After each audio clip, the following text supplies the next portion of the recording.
Baby, are we cool enough? Coming at you.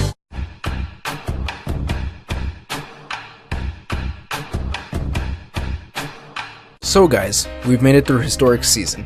First and foremost, we saw the last game of Kobe's career. I watched it and I loved all 60 points he scored in the game, and the win they had. I love that too. Second, we saw one of the most intense battles for a seed by not one, not two, not three, but 4 teams. In the end, they all finished with the same record. And last, but surely not least, the Warriors had their date with history and broke the Bulls' record of 72 wins. Now the question is, will they be able to make the run, or will another team upset them? I don't have the answer to that question, but what I do have are a prediction of how the playoffs will go and who will win it all. Well, actually for now it's just the first round. I had originally planned to make a full prediction in one video, but my new job limits my time to make videos, so I will instead divide it into parts for each round. Maybe in the future I can put it all together. Let's hope.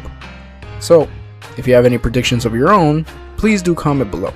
But without further ado, on to the video. The Western Conference has never stopped proving its dominance in the league these last few years.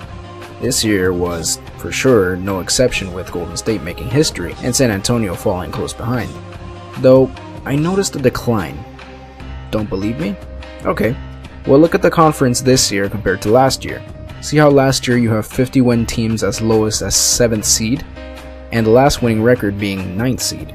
This year, while we do have a 60 win team and a historic 70 win team, we only have 2 50 win teams and the last winning record barely hitting 8th seed. So yeah, there's been a bit of decline, but that doesn't mean that the West is bad, it just means that the East got better.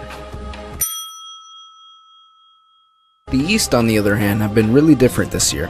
You remember the tragedy that was the 2015 playoffs for the East. It was so bad that the losing records were making the playoffs, and we had 2 sweeps where even a lower seed beat a higher seed. Now, we had winners all over with an intense battle for 3rd, 4th, 5th, and 6th. It's actually what withheld my progress on this video. You dicks. Ultimately, it was pretty exciting though. It really showed that the East is not fucking around anymore and that even the lower seeds could win it all. So, I do have a bit of pride in this conference. The Warriors have been dominant this whole season. I mean, they have 73 fucking wins to show for it. Their opponents would be their conference final opponents from last year, the Houston Rockets, who saw a serious decline since last year. They were the 2nd seed nearing 60 wins and now they just barely made the playoffs. I don't know what happened between this year and last year for both teams, but a lot has changed. In terms of how this series will go, I predict that the Warriors will stay on their dominant track. Stephen Curry seems to not stop making threes, and James Harden, well, just won't top him.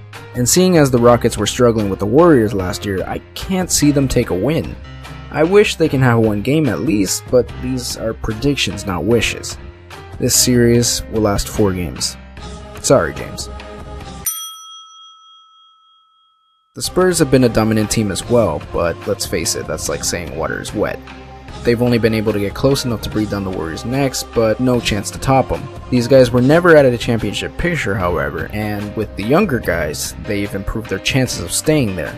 Their opponents are the Memphis Grizzlies, who have been in the playoff picture for many years, and they've even gone so far as the conference finals, which they won in 2013. They have good players, but they've gone on a massive decline. Unfortunately, they've had a difficult season with injuries and their players are just not performing so well.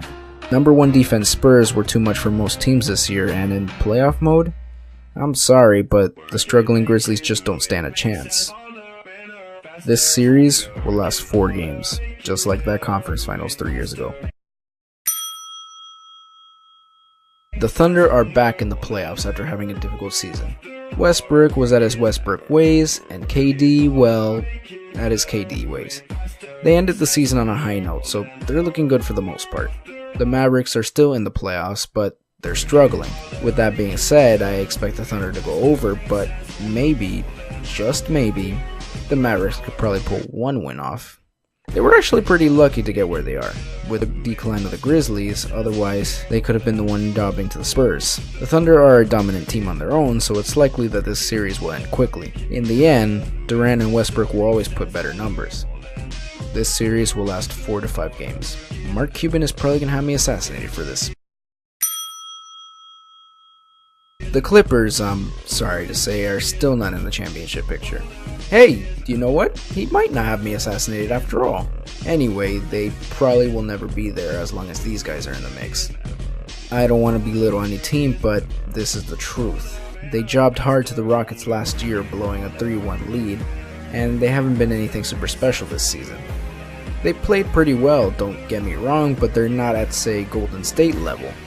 I can't say the same for the Trailblazers. They have made the absolute best out of a bad situation with the loss of some key players. But let me just say that I'm not saying that they're in the championship picture of the Clippers.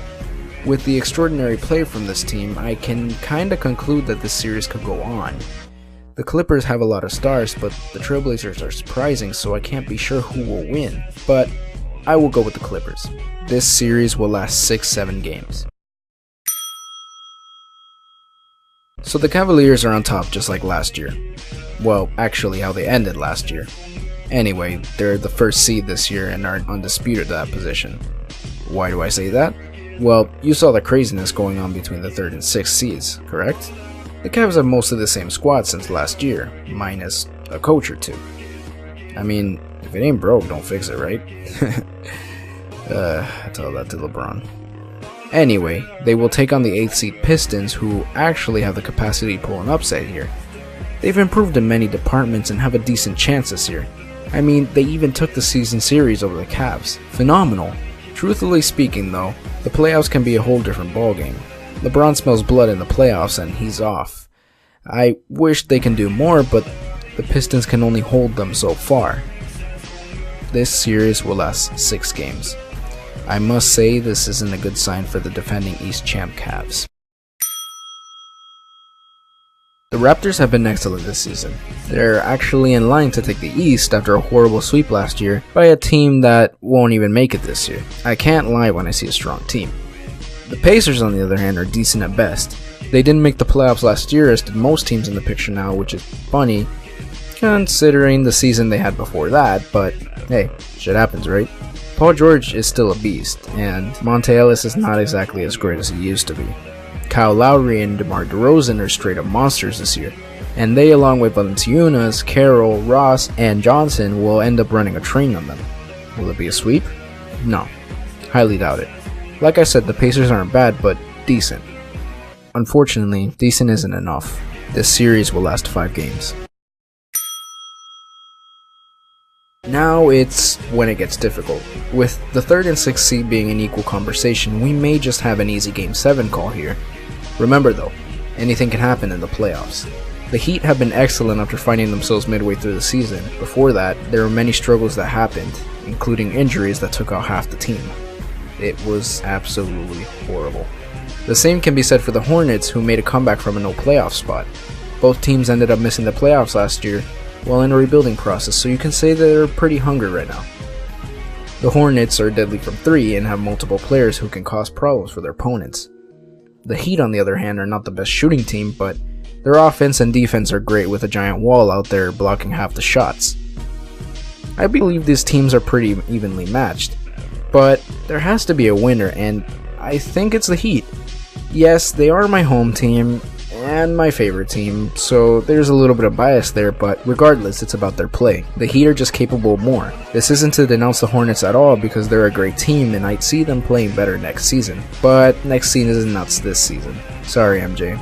This series will last 6 games. This one is definitely the hardest series to predict out of all these. I'm serious. Atlanta was the top seed last year and they even hit 60 wins, but now they saw a massive decline. Probably got swept a little too hard. Boston was the 7th seed with a losing record, and now they're tied with the Hawks, and the Heat, and the Hornets. This was a real clusterfuck, guys. For the most part, the Hawks and the Celtics are pretty evenly matched. I know the Hawks took the season series over them, but remember, the playoffs are a different ballgame. You can't just assume what happened in the season will predict what will happen in the playoffs. I see this decline in play from the Hawks to be their killer here. Unfortunately for them, the Celtics have been excellent throughout the end of the season, and yes, they did beat them in the end of the season, but remember, playoffs, season, not the same thing. I expect them to go on and take the series, but not without a fight. The series will last 6 to 7 games. So that's it. That's the end of my first round predictions. Will I be right? Will I be wrong? Who knows? We'll see. If you're wondering who I have in these playoffs, well, I have my home team, the Miami Heat, the Golden State Warriors, and the Houston Rockets. Unfortunately, my other teams didn't make it, but maybe we might see them someday. Who knows? Anyway, guys, I'll get back to you with the next round's predictions before the end of the first round, and so on with the last two. For now, thank you guys for watching, and if you like this video, go ahead and give it a like, share it, and subscribe as well. Also, if you guys have predictions of your own, like I mentioned, leave it in the comments below. I'll see you guys next video. Mamba out.